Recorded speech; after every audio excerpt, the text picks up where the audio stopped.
The voyage commence!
I saved a lot of lives that night, but Death doesn't like it when you mess with his plans. Maybe Death's not actually coming for our family, because that would be crazy.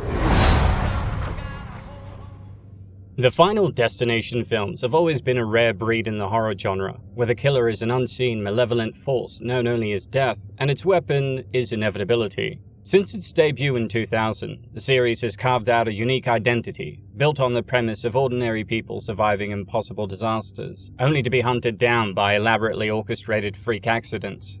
After more than a decade in cinematic limbo, Final Destination Bloodlines marks the return of a franchise built on inventive, gory chaos and the relentless inevitability of fate. 14 years after the clever twist ending of Final Destination 5 seemingly brought the series full circle, this new entry digs into the very fabric of the franchise's mythology, offering a fresh, if slightly messy take on the rules of Death's design. Directed by Zach Lipovsky and Adam Stein, and written by Guy Busick and Laurie Evans-Taylor, Bloodlines tries to walk the tightrope between satisfying nostalgia and series evolution. The concept of a premonition rippling across generations, where the sins of survival don't just haunt the guilty, but their entire bloodline, is an interesting way to both personalize the stakes and tie the franchise's disparate chapters together. It reframes Death as a cosmic bookkeeper, out to reconcile generations that should have never existed. It's the most lore-heavy the series has ever been, but the movie still remembers what we came for. The kills, the dread, the teasing suspense of ordinary objects becoming harbingers of doom. Bloodlines packs in more than a few memorably grotesque demises, buoyed by morbid misdirection, absurdity, and a sense of twisted humor that recalls the best of the franchise's heyday. The characters aren't always consistent, the emotional arcs feel undercooked, the CGI underwhelms, and the pacing drags during exposition dumps. And yet, in the most surprising turn, Bloodlines manages a rare feat for any long-running horror series. It gives its enigmatic mascot, Tony Todd's William Bloodworth, a proper send-off that doubles as a eulogy for the entire series. But before we dive into the new movie, I thought we'd take a trip down memory lane and briefly explore every single Final Destination movie in the franchise and what we learned from them. Like, I don't know, I saw it on the runway, I saw it take off. The plane, it's gonna blow up, it's f*** you. Dude, Trip, you're taking to the hospital, you prick. Oh shit! It all began with a vision.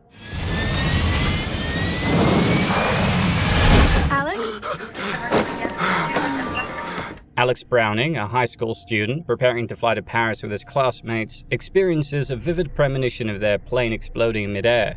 In a panic, he gets off the plane, dragging several classmates and a teacher with him. Moments later, the plane explodes just as he foresaw. While initially thankful for his miraculous instinct, Alex soon realizes something's wrong. The survivors begin dying in gruesome accidents, each seemingly orchestrated by an invisible force.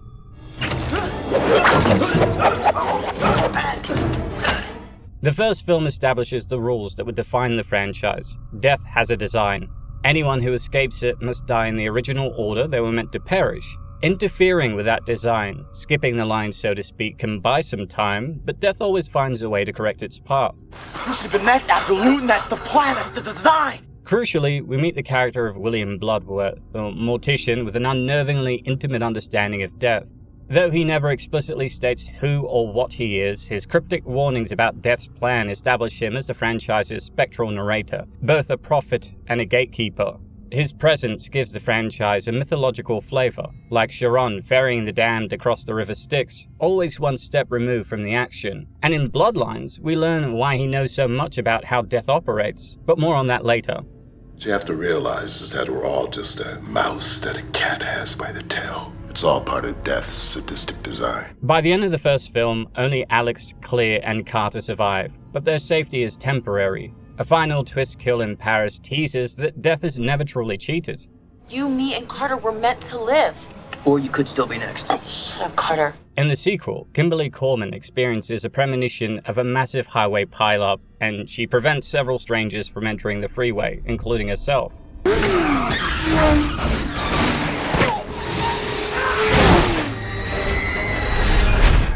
There's gonna be a huge accident. We're all gonna die. I just saw it. Once again, Death begins picking them off, but Final Destination 2 begins deepening the mythology. Bloodworth returns and introduces a key rule. New life can break the chain. If someone sacrifices themselves and is revived, they can also reset Death's plan. For every life, there's a death. For every death, there is a life. Only new life can defeat death. The film also reveals that the survivors of this movie are only alive because of the survivors of the first film. In a clever twist, the timeline of Final Destination 2 overlaps with the end of the first movie, and it turns out that Kimberly and her group were spared only because Alex and Clear had disrupted Death's original timeline.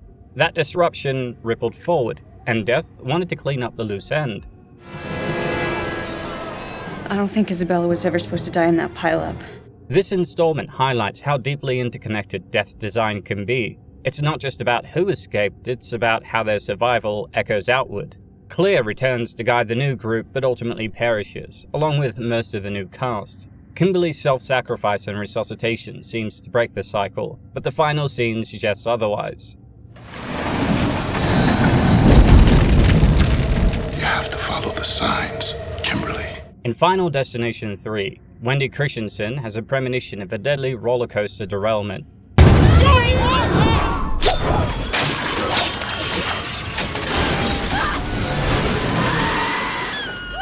We have to get off of here. No, don't push the button! Don't push the button! She escapes the disaster with a few others, but predictably, Death resumes its hunt. While Bloodworth is notably absent from this film, Wendy and her friend Kevin slowly decipher the sequence of deaths by analyzing photographs taken the night of the crash, each one offering clues about the victim's fate. Oh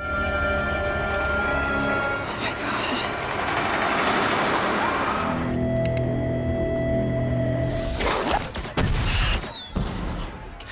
What Final Destination 3 contributes thematically is the idea that premonition survivors are often haunted not just by guilt, but by the burden of foreknowledge. Wendy's obsessive documentation of each death scene adds a noirish flair to the usual formula, and the film's cold, bleak tone underscores the hopelessness of fighting fate.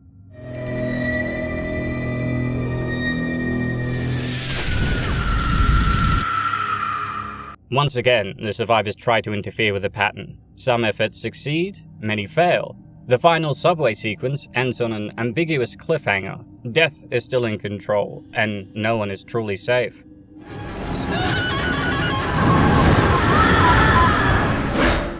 The fourth installment, sometimes derisively referred to as the 3D one, sees a premonition at a racetrack disaster. There's something gonna happen. We're all gonna die, alright? There's gonna be a crash. Hey, kid, that ain't fun. What crash? Crash, that's what crash I'm talking about. Nick O'Bannon and his friends escape death, only to be picked off one by one. This movie is arguably the weakest in the series, relying heavily on gimmicky 3D effects and offering little new to the mythology. I've got my eye on you two.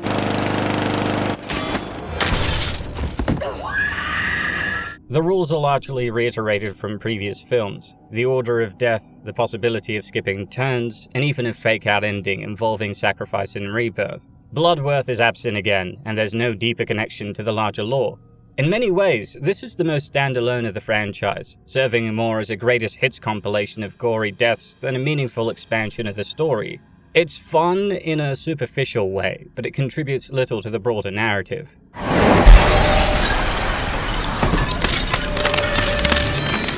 And then the franchise surprised everyone.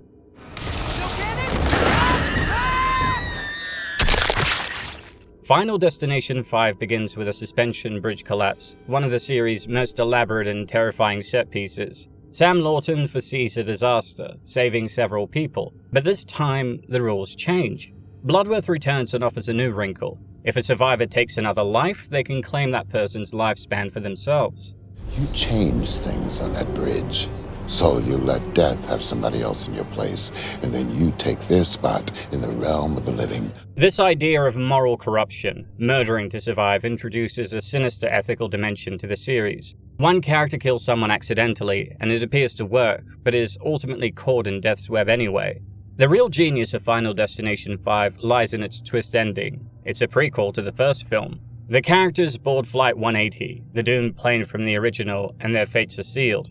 This retroactively connects Final Destination 5 directly to the beginning of the franchise and reframes the saga as a loop.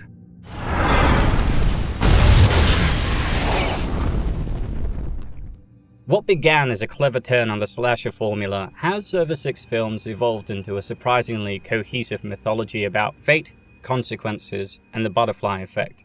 Final Destination is not just about elaborate deaths, it's about how a single moment can echo across generations. Their newest movie, Bloodlines, attempts to unify that idea, suggesting that all the carnage stems from one survivor's choice long ago.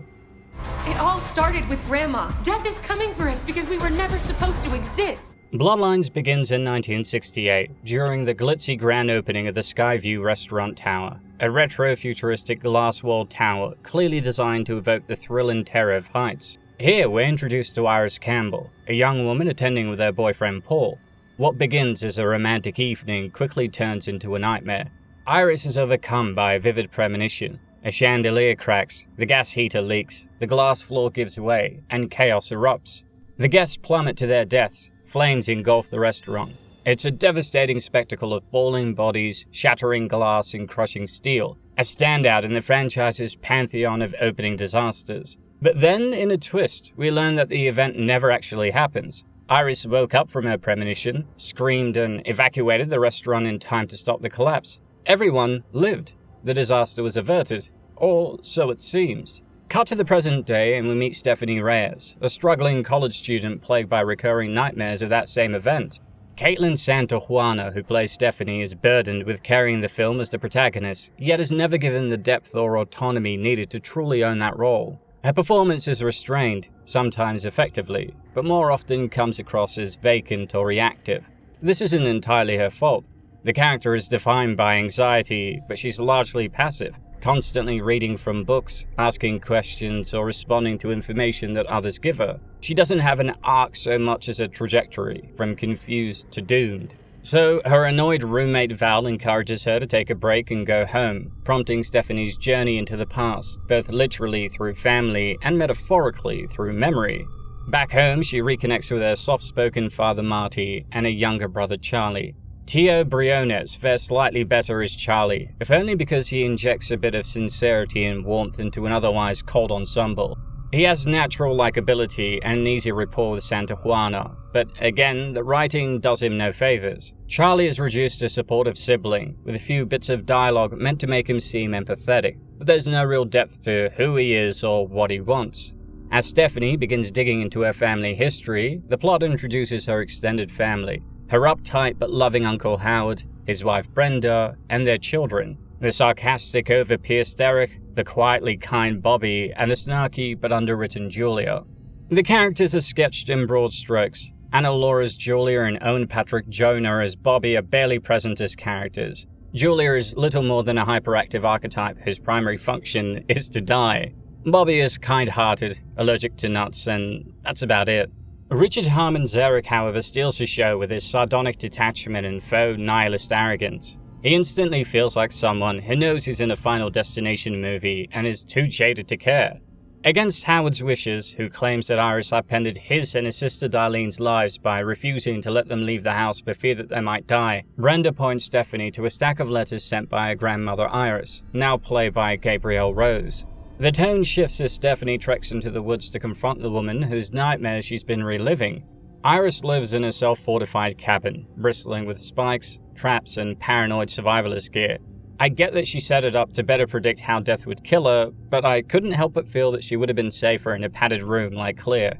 Rose plays her with a chilling conviction. She's not unhinged, but exhausted. This isn't the wide-eyed ravings of a horror movie doomsayer, but a woman crushed by half a century of fear. She explains what happened that night in 1968. She saw the future, changed it, and in doing so, altered Death's design. But since then, everyone she saved died, along with their children and grandchildren. This concept that death is cleaning up lives that were never meant to exist is the central conceit of the film and a major reworking of the rules. It reframes the earlier films into a broader, more deterministic web of consequences. It also positions Stephanie's mere existence as an offense to the universe's balance. The movie then reminds us who the real star is, death, and in a brutal moment of narrative punctuation, Iris stepping outside to deliver a book of her compiled research to Stephanie and prove that death is coming after her is killed. A loose weather vane dislodged by a breeze is propelled into her head with bone-crunching force. The kill is pure Final Destination, sudden, grotesque, and absurd. The aftermath plays out at the funeral, which also marks the return of Stephanie's mother Darlene, and tensions flare between them, exposing another layer of familial resentment. While the emotional stakes are clear, the execution is less effective. Raya Kilstead is capable, but the script gives her little to work with beyond guilt. Her estrangement mother arc should have been fertile ground for drama, but it's executed with almost no subtlety or build-up. As a result, her performance fluctuates wildly between detached, wooden stoicism and sudden melodrama. We then head to a deceptively serene family barbecue. The camera lingers on innocent details. A blender, a tub of ice, a propane tank, a discarded shard of glass. It's here that the filmmakers flex their tension-building muscles. Every object could be a weapon. Every gesture could set off a chain reaction. When Howard steps on a shard of glass and tumbles into the path of a running lawnmower, his death is as ridiculous as it is inevitable. His face is shredded, and death's message is clear. The bloodline is under siege. This is where chaos takes root. Suspicion turns to certainty, and the family begins to unravel under the pressure of a cosmic force that cannot be reasoned with Stephanie finding herself increasingly convinced that everything Iris told her was true. The film then delivers a double dose of death and despair. First, we witness Eric narrowly survive a fire at his tattoo shop thanks to his leather jacket. The scene builds suspense through misdirection and a near miss rather than delivering a payoff. It's a classic setup for a fake-out. It's here that Eric starts to stand out as one of the film's most interesting characters, not because he's sympathetic, but because he's unpredictable. Equal parts arrogant, eccentric, and self-absorbed, he brings a morbid sense of humor that the franchise thrives on. Despite Stephanie warning Julie and Eric that they're next on the list, and her even laying out a chain reaction based on their surrounding that could kill them using her math skills, yes, she effectively calculates what might happen, her cousins ignore her. Because of this, Julia stumbles backward into a trash can and is subsequently tossed into a garbage truck, where she's violently crushed to death. At this point, the survivors regroup, begin combing through the book for answers, and start to believe Stephanie's ramblings. It's here that the film's biggest structural flaw rears its head: exposition overload. Rather than letting the characters piece things together naturally or through trial and error, the journal spells everything out. Who's safe, who isn't, what death wants. It's all there in black and white. While it is efficient, it also flattens the narrative tension. The mystery is gone, replaced with a lore dumping that is compensating for a lack of deeper character work. That said, the reveal that both Marty and Brenda are safe because they aren't part of Iris's bloodline, and that Eric, despite being a Campbell, was born from Brenda's affair, adds a twist to the family dynamic. The performances of Tim Poley as Marty and April Tellick as Brenda are competent, but ultimately wasted due to how abruptly and completely their characters are sidelined by the script. While neither character is deeply drawn from the outset, there's at least a sense that they might evolve or contribute to the unfolding drama in meaningful ways. But as soon as the script reveals that neither Marty nor Brenda is part of the cursed bloodline, they all but vanish from the story. This narrative choice is understandable from a logistical standpoint. Death isn't hunting them, but dramatically, it's a letdown. They're essentially declared irrelevant by the plot. Marty becomes a background presence, popping up briefly with generic lines of concern and disbelief, while Brenda's screen time dwindles to zero. There's no emotional fallout from Howard's death, no exploration of what it means for Brenda to lose both her husband and one of her children, or for Marty to witness his kids fighting to survive a supernatural force he's powerless against. It's around this time that Darlene finally begins to shift from denial to acceptance. Her concern becomes more maternal, her actions more protective. Though Kilstead never quite earns the redemption she's clearly being angled toward, her performance becomes increasingly sympathetic, especially as she helps push the group toward their last hope, a man referenced in the book and known as JB. This leads to the reveal that JB is none other than Tony Todd's William J. Bloodworth, making his final appearance in the franchise.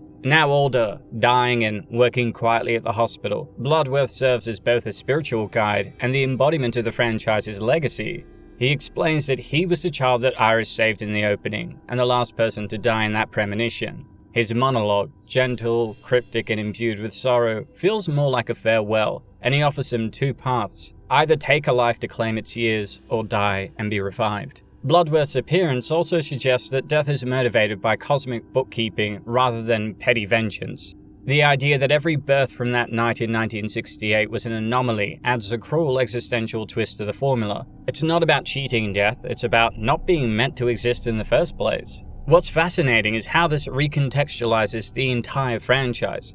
Every character in the series is part of a cascading sequence of unintended lives. People saved by Iris, who go on to have children and save lives, only for those children to eventually die. Death isn't just restoring its design, it's maintaining balance. It's not personal, it's accounting. Iris said that you'd found somebody who stopped death and survived. And to truly break the cycle, you have to die. From here, things accelerate. Eric Ever the Wild Card devises a bold plan. Give Bobby a snack containing nuts, triggering his allergy, and then revive him with an EpiPen, thus cheating death. Of course, the plan backfires catastrophically. An MRI machine rips Eric's piercings out and crushes him into the magnet, while Bobby has his head impaled by a spring-loaded vending machine coil. With Eric and Bobby gone, and realizing that the only safe place left for them is the cabin that Iris had lived in for decades, the remaining trio race over there in the RV, a journey that quickly turns disastrous. The vehicle crashes and the cabin catches fire. Stephanie is then trapped by a jammed seatbelt and begins to drown. Here, Darlene saves Charlie, urges him to save Stephanie, and is killed in the process, bisected by a falling lamppost. When Charlie manages to break Stephanie's seatbelt and revive her using CPR, the film lingers on the relief, the hope, the belief that maybe, just maybe, they've won. The final sequence then jumps forward 1 week. It's prom night and Charlie is joined by his father and sister. The sun is shining, the nightmare, it seems, is over. It's a classic Final Destination trick, the calm before the cataclysm. Visually, the scene is brighter than anything in the film so far. The warm color grading, natural lighting, and breezy tone all lull the audience into a false sense of security. Even the camera work loosens up, drifting more casually across the characters, but the unease is there if you're looking for it. Lingering glances, the wind howling around them, the unmistakable rumble of a train passing nearby. Then the train derails due to a coin drop by an old lady that Death guides towards the train tracks. Eagle-eyed viewers will remember this is the same coin from Iris's vision in 1968, the coin that she kept in her book and the very one dropped by the group before being picked up by the old lady. The derailment happens and there's no warning, just a sudden screech and the horrifying image of logs flying through the air which impale and crush both Stephanie and Charlie. It's an ending that hits hard, not because it's unexpected. After 6 films, the audience knows not to get too comfortable, but because of how decisively it reinforces the rules. Stephanie didn't technically die when Charlie performed CPR. She was unconscious, not flatlined, so the loophole wasn't fulfilled. Death was never cheated. They were just living on borrowed time. I've been following Death for years. He's back to finish what he started. Our family is clearly gonna need some counseling in the future. For the most part, Final Destination Bloodlines delivers twisted, gruesome, over-the-top death sequences orchestrated with the precision of a Rube Goldberg nightmare. In that regard, the film knows exactly what it's doing. The scenes brim with tension not because of what's said or felt, but because of where the camera lingers. A flickering light, a spinning fan blade, an unattended kettle. Each mundane object becomes a Chekhov's gun, hinting an elaborate demise. The film's strongest moments are built entirely on this visual foreshadowing. It's less about character and more about the ballet of impending doom.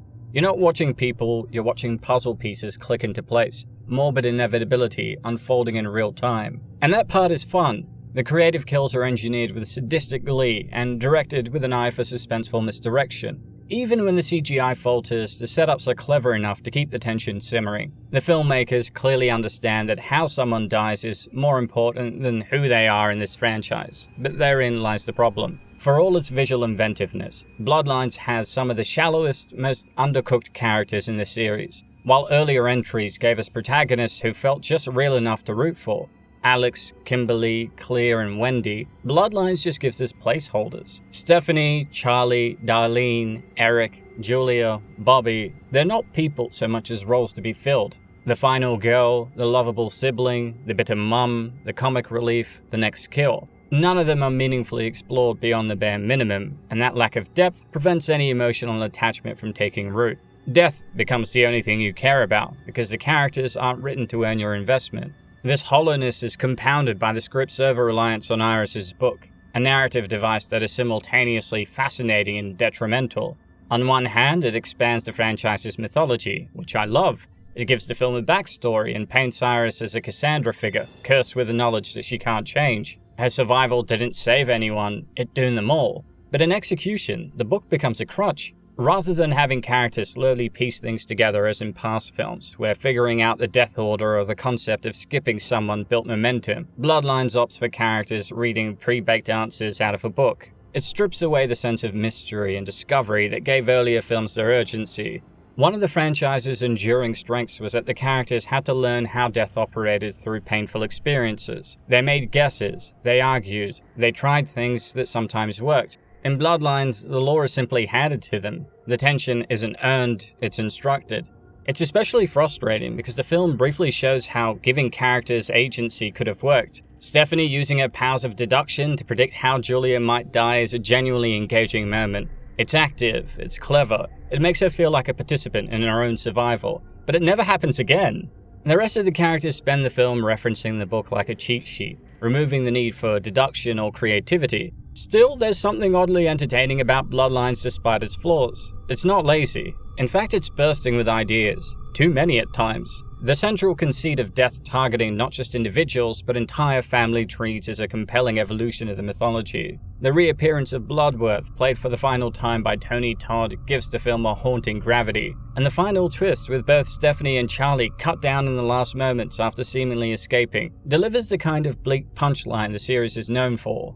In the end, it's a fun, flawed, and bloody entry that tries to thread the needle between reinvention and tradition. It succeeds more in spectacle than storytelling, and more in mythology than in human drama, but for longtime fans of the franchise, it offers enough carnage, callbacks, and conceptual ambition to justify its existence, even if you never remember any of the characters' names. Death is still the main character, everyone else is just collateral.